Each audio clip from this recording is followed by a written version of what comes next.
এই বছরের মতো কোনো বছরে আমার পুজোটা এইভাবে কাটেনি। সকলকে অসংখ্য ধন্যবাদ জানাই যারা আমার ভিডিওটি প্রথম থেকে শেষ পর্যন্ত দেখছেন। আজকে আমি আমার ভিডিওটির মাধ্যমে তুলে ধরবো লক্ষ্মী পুজোর কিছু কথা, মানে কবে থেকে আমি লক্ষ্মী পুজো করছি আর করছি সেই সব কথাগুলো। তাছাড়াও গতকালকের আমার পুজো পাঠ কেমন কাটলো সেইটা নিয়ে কিছু আলোচনা করব।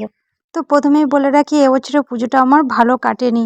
পুরো দৌড় প্রতিযোগিতা হচ্ছিল যেন ঠাকুরমশাইয়ের সাথে আমার, সেরকম ভাব। অন্য বছর আমি বিকাল 5টায় পুজো করাই নাই, 6টায় করাই, কিন্তু এবছরে ঠাকুরমশাইয়ের শরীরটা বলছেন যে উনি খারাপ, সে কারণে আমি বলেছিলাম যে 3টেই আসতে, উনি 2:15-তে এসে হাজির হয়ে গেছিলেন।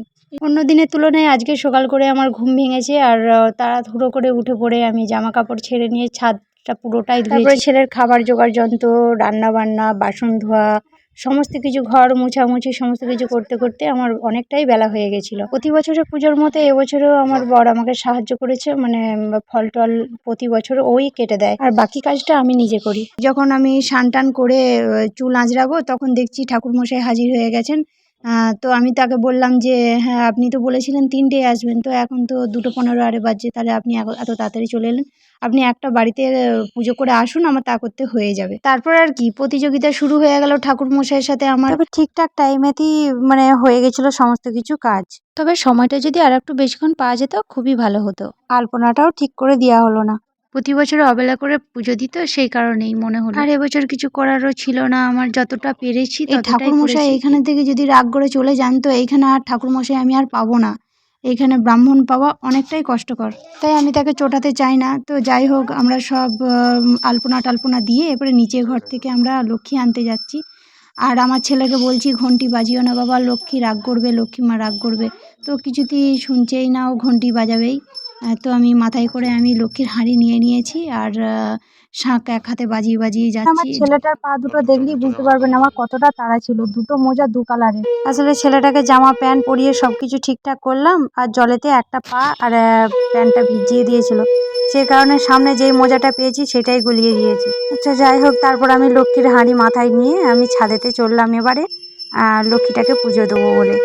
আমার পাশের বাড়িটাতেই লক্ষ্মী পুজো হয়, তাছাড়া এখানে পাশাপাশিতে হয় না, অনেকটা দূরেতে হয়। তারপর দূর থেকে যে বাড়িগুলো দেখা যাচ্ছে সেগুলোতেও 2-1টা বাড়িতে পুজো হয়।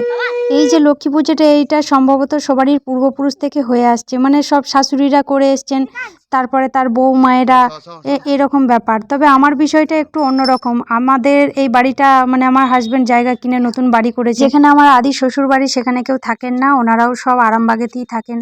তারপর শ্বশুরমশাইকে জিজ্ঞাসা করেছিলাম, উনি বললেন যে হ্যাঁ, আমাদের এই বার পুজোটা আছে। তারপর আর কি, আমি তো জানি কিভাবে কি পুজো পাঠ আর সমস্ত কিছু করতে হয়, কারণ আমি মাকে হেল্প করতাম। তবুও মনে হচ্ছিল পাশাপাশি কিরকম নিয়মে পুজো করেন। তো পাশের বাড়ির কাকিমাটাকে জিজ্ঞাসা করতেই উনি বললেন সবই নিয়ম একই, তোমার যদি চাষবাস থাকে তাহলে তুমি পৌষ দিয়ে করবে, আর যদি না চাষবাস থাকে তাহলে ধান বা চাল দিয়ে করতে পারো।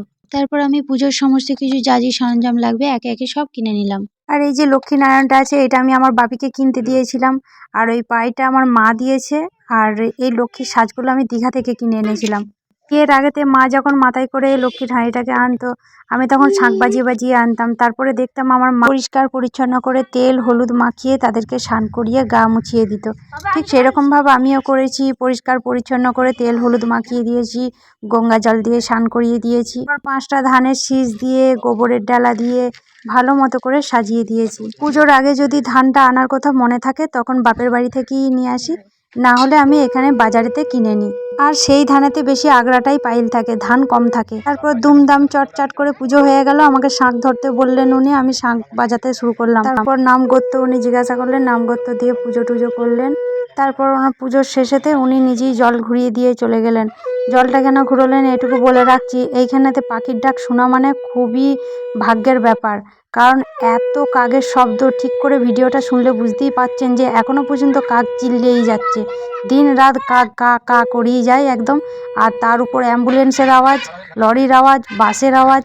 তারপর একটা মজার ঘটনা বলি, আমার হাজবেন্ড ঠাকুরমশাইকে জিজ্ঞাসা করছেন যে কখন ডাকবে, তো ঠাকুরমশাই তার উত্তরে বললেন যে আমি তো আমার যা কাজ করার করে দিয়েছি, তো যদি ডাক শুনতে পাও ভালো, না হলে সন্ধে দেখিয়ে তুলে নেবে। তারপর আমি ঠাকুর প্রণাম করলাম, তারপর আমার পুরোহিত মশাইকে প্রণাম করলাম, করে হাত টাত ধুয়ে আবার পুজোর সামনেতেই বসেছিলাম চুপটি করে। আর সব কুচানো ফলের থেকে 2টো ফল রয়ে গেছিলো বলে বর সেটাই বসে কেটে দিল শেষকালে। তারপর লক্ষ্মীর পাঁচালি পড়ার পর আমি কি করব সেটাই ভেবে পাচ্ছিলাম না, চুপটি করে বসেই ছিলাম।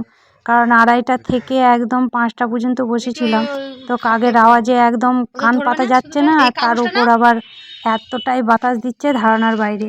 মা লক্ষ্মীর মানে গায়ে বাতাস লাগবে বলে আমি একটা মা লক্ষ্মীরই শাল রেখেছি, সেটা ওকেই ঢাকা দেওয়া হয়, তো আমি ঢাকা দিয়ে দিয়েছিলাম সেটা। আর আগের বছর আমি 7টা 15-র সময় ঠাকুর তুলেছিলাম, আর এবছরে 5টা 20 বাজছে তখনই আমি ঠাকুর তুলে দিয়েছিলাম। আর এই সাইড থেকে আমার ছেলে খুবই বদমাইশি করছে, আর তাকে নিচেকে যেতে বললে যাচ্ছেই না, ঠান্ডা বাতাসটাতে টুপি টুপি খুলে বসে থাকছে। আর ওর পাপা তো এবারে দোকান খুলতে চলে যাবে, সেই কারণে এবারে ছেলেটাকে নিয়ে বসে থাকাটাও খুবই কষ্টকর। তারপর বেশি রাত করিনি আমি, তবে একটু যখনই একটু হালকা সন্ধে হয়েছে, সন্ধে ঘুরিয়ে ঠাকুরটিকে আমি তুলে নিয়েছি। আর শাশুড়ি যদি থাকতেন, শাশুড়ি তাহলে হয়তো ওই লক্ষ্মী ঠাকুর আগুলে বসে থাকতেন বা আমার বাচ্চাটাকে আগুলে বসে থাকতেন।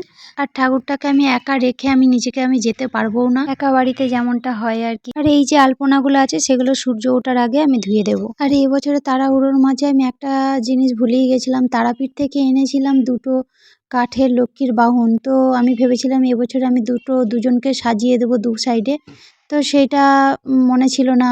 আর ধনতেরাসের কয়েনটাও নিচের বাড়িতে রয়েই গেছিলো, তো সেগুলো তাড়াহুড়ো করে এত কিছু মনে থাকাটা সম্ভব নয়।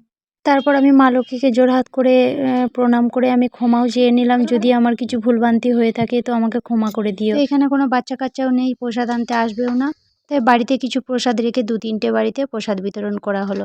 আজকের ভিডিওটা আমার এই পর্যন্ত। ভালো লাগলে অবশ্যই একটা লাইক করে যেতে ভুলবেন না।